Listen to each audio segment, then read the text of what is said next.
Bismillahirrahmanirrahim. Elhamdülillah ve salatu ve selamu ala Resulillah amma ba'd. Assalamu alaikum ve rahmetullahi ve berekatuhu.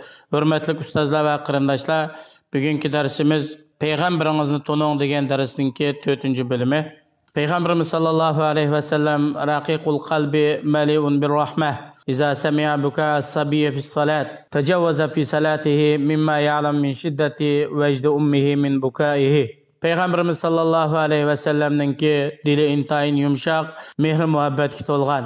Namazda bir kichik bolaning yig'lagan ovozini anglab qolsa, namozini qisqa o'qiydi. Chunki bolaning onasi bolasi yig'lab ketganlikdan namozda bir sabrsiz bo'lib qolmasin deb. Peygamberimiz sallallahu aleyhi ve sellem Baqi qabristonligini ziyorat qildi, oxiratni eslaydi va kishilarga eslatdi va yig'laydi.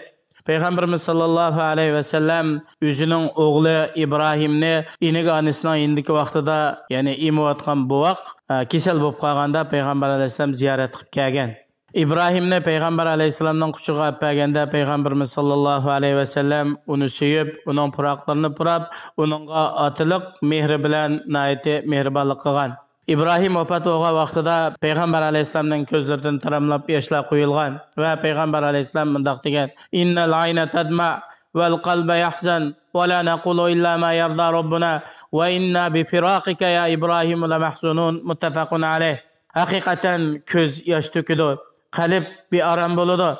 Biz faqat Rabbimiz razı bo'ldigan so'zni deymiz. Ey İbrahim, biz senden ayrılganga nayeti bek ko'nglimiz yeri. Buxoriy Muslim rivoyat qilgan hadis. Peygamberimiz sallallahu aleyhi ve sellemning aql parasiti kamil, axloqi yuksak. U o'z qo'li bilan hech qanday bir odamni urib boqmagan. Ayşe annemiz shundoq deydi: "Ma daraba Rasululloh sallallahu aleyhi ve sellem shay'an qattu bi yadihi ve la imra'atan ve la khadiman." Ravahu Muslim. Peygamberimiz sallallahu aleyhi ve sellem hiç qachon qo'li bilan birisini o'magan, o'zining ayollarini va xizmatchisini tak etib bir chekmagan. Muslim rivoyat qilgan hadis. Kishilarning eng iffatli raqi va eng isil raqi edi. Peygamberimiz sallallahu aleyhi ve sellem hayotida halal bo'lmaydigan, ya'ni namahram bir ayolning qo'lini tutib boqmagan. Peygamberimiz sallallahu aleyhi ve sellem o'zininki ahli beyti sahabalarga nayeti mükemmel vafodar zat edi. Peygamberimiz sallallahu aleyhi ve sellem qo'y o'ltirdi, ondan keyin qo'yning go'shtlarini parchalab, buni Xadicha radhiyallohu anha vafot bo'lgandan keyin uning ilgirki do'st yaranlarga avatib berdi. Yani bu nimadan desa, Xadicha onamizga bo'lgan vafodorligidan. Peygamberimiz sallallahu aleyhi ve sellem Uhud urushi bo'lib 8 yildan keyin Uhud tog'ining ustiga chiqib, ularning haqqida duo qilib, ular bilan xo'shlashgandek ularga o'zining vafodorligini bildirgan. Peygamber aleyhisselam sahabalarni nihoyat izzat ikrom qildi. Sahabalarni qo'yib hech narsani o'zi uchun tanlab olmaydi. Osman ibn Affan radhiyallohu anhu shundoq deydi: Peygamberimiz sallallahu aleyhi ve sellem az bo'lsin, ko'p bo'lsin, buni bizga yetkazib berdi. O'zining go'zal axloqlarini hamma kishiga yetkazdi. Nihoyat bek kang qo'rsaqdi. Yomonlikni yomonlik bilan qarshilamaydi, lekin yomonlik qilgan kishini afo qildi, ko'chirib o'tdi. O'zi uchun ochiqlanmaydi va o'z nafsi uchun ustunlik talab qilmaydi.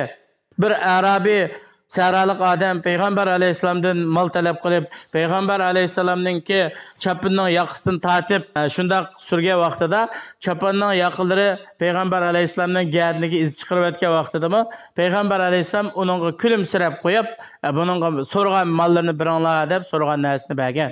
Peygamber aleyhisselam o'ziga sehr qilgan yahudiylarni topgan vaqtida uni afo qilib o'tgan. Bir Yahudi ayol Peygamber aleyhisselamning yemekligiga zahar sap qo'ygan vaqtidami, uni afo qilib o'tgan. Makka fath bo'lgan kuni Makkadagilarga shunday aytgan: "İzhabu fa antum tulaqa." Makkada Peygamberimiz sallallahu aleyhi ve sellemga peygamberlik vahiy kelgandan tartib, hatta Hijriyaning 8-yili takriben 20 yılga yaqin o'ziga qarshi urush qilgan, o'ziga aziyat yetkazgan, turli musibatlarga sabab bo'lgan Qurayshliklarni Makka asad bo'lgan vaqtida Bular Peygamber aleyhisselam endi bizni qanday qila, bizni qanday jazolar deb turgan vaqtida Peygamberimiz sallallohu alayhi va sallam Kabening eshigini ichib, ularning hammasiga bo'ldi ketinglar, sizlarning hammanglar hur, sizlardan hech qanday hammanglarni afu qilib etdim deb ulardan hech bir intiqom olmagan. Oysha onamiz deydi, Peygamber aleyhisselam her qanday bir musibat yetgan bo'lsa, o musibat yetkazgan odamdan intiqom olmagan. Peygamber aleyhisselam nayeti muloyimdi. Shunda kulimsirab turibdi. Jarir ibn Abdullah radıyallahu anhu deydi, Peygamber aleyhisselam meni ko'rsalam kulimsirab qo'ydi. Ya'ni bu sahabening ko'nglida Peygamber aleyhisselam doim men kulimsiraydi deydigan bir hukm o'rinlashgan. Peygamberimiz sallallohu alayhi va sallam har qanday bir sahabalarga nayet kulimsirab, ochiq chiroy bilan muomala qildi. Sahabalarni yo'qlaydi, ularning ahvolini so'raydi. Ortiq narsalar bo'lsa, ularga yordam qildi. Ular bilan nayet yaxshi, go'zal shaklda hayot kechirdi. Yaxshi suhbatda bo'ldi. Urug' tuqqanlikni yetkazdi. Hech qanday bir odamga jafo sanmaydi. Peygamberimiz sallallohu alayhi va sallam shunda chiroyli go'zal gap so'z qildi. Nachar, fohisha, sat gap qilmaydi. Balki Peygamber alayhisalom hayo jihatda to'y qilmagan qiz validimmi bak hayoliq edi.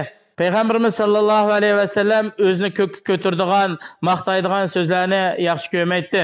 Bir bo'lik kishilar Peygamber aleyhisselamdan qishig'i kelibdi, ya Rasululloh, ya Hayrana, ibn Hayrana va ya Sayyidina va ibn Sayyidina degan vaqtida, ey Allohning elchisi, sen bizning eng yaxshimizning o'g'li va sen bizning xo'jimiz, sayyidimizning o'g'li degan vaqtida Peygamberimiz sallallohu alayhi va sallam ularga, ya ayyuhan nas, ey insonlar, sizlar o'zinglarning normal so'zinglarni danglar.